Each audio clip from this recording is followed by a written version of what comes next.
I guess if we boil it all down to one phrase, question, or even a rhetorical statement, it would sound something like this. I mean, what are we going to do?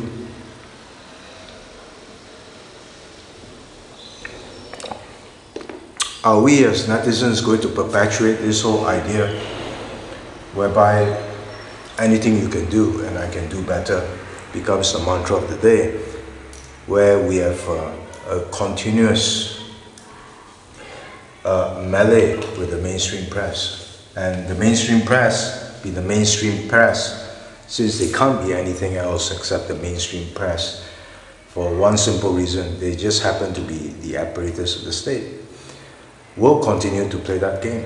They have to play that game. That's their raison d'être. And it behooves us to ask the question, if that's the position that they are going to take, and that's the position that has fossilized to a point that is beyond all hope of fixing,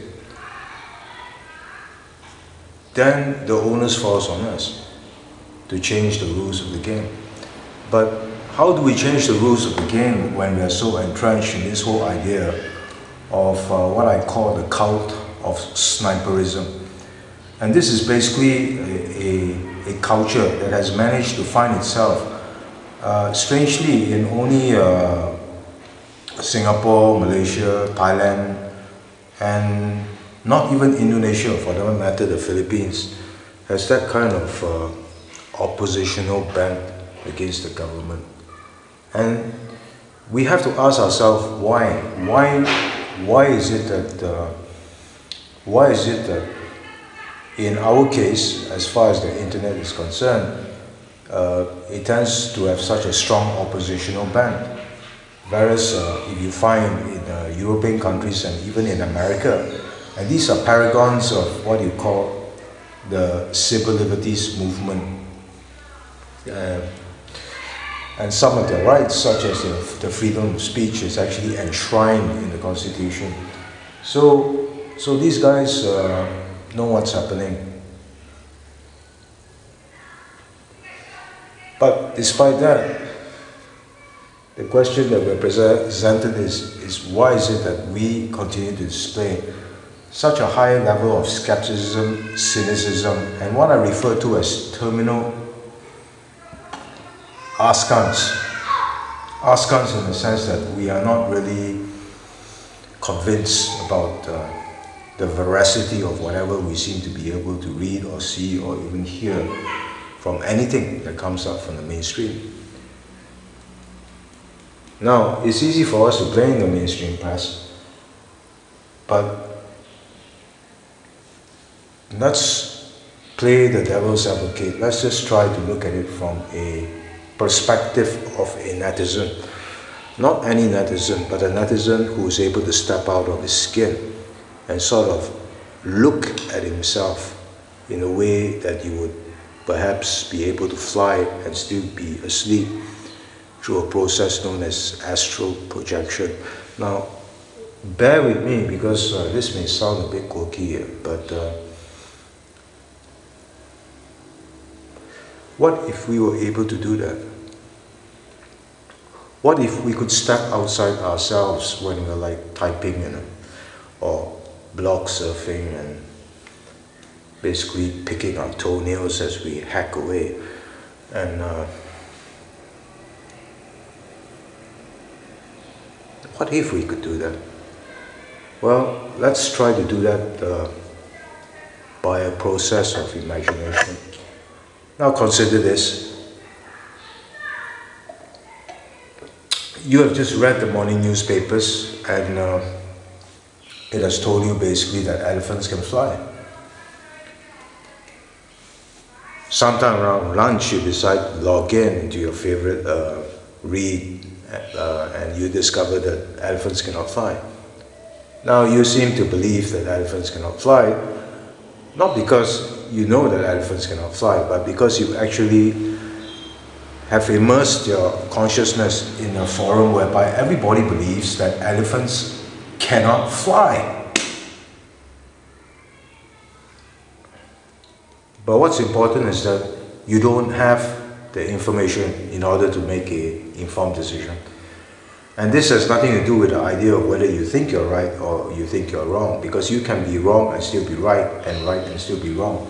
And in some cases you can even be right and be completely right, and wrong. So what I'm trying to say to you is that this is a pretty confusing conversation, because at this point I've managed to confuse myself, and I'll probably end up confusing you if I continue. So let's just use an easier example. Let's just make the assumption that we just hate the mainstream press, or for that matter, we cannot trust any of these bad politicians. We can't trust them because the system is bad. And the reason why the system is bad is because these people have usurped the power of the people, the elemental rights that make the whole idea of politics serve people and not the other way around. And what these people have done is that they've taken this pyramid of order, and they have sort of like inverted it. So they are basically as close as the devil can be to the hottest place in hell. There's no doubt about that. And most of us display that sort of sentiment whenever we log on and write the things we do or think the things we do, or even when we come across fellow bloggers and we talk the same parlance, there's the same sort of vein of consciousness that courses through you, I, and or for that matter anybody who reads blogs regularly or finds himself in a position when he will begin to question whether the internet is a good thing or a bad thing, whether it is predation or perhaps even salvation. You would have to reach this point because something will prompt you, and that thing that could prompt you would be something so benign like a mental version of a collie dog that barks or yelps away whenever she feels that basically an imaginary line has been crossed. And that part of your mind will at some point kick in. It could kick in 10 years after university, 15, 20, or it could even kick in before that. But it will kick in. And when it kicks in, it will present you with one conundrum. It is a conundrum because at first you wouldn't really recognize it as a question that is directed to you, but rather what you would do is you will sort of like play around with that question and try to find yourself in a place whereby you can actually judge it. But you will not be able to do this because this is a question that comes from deep down inside you. And I'm talking not only about the conscious mind, but the whole unconscious culture that goes into the internet. The fact that when I post to you and a comment appears, you cannot see my facial expression. You cannot even register the intonation of my voice, or for that matter, whether it is able to convey to you a feeling of friendliness or hostility.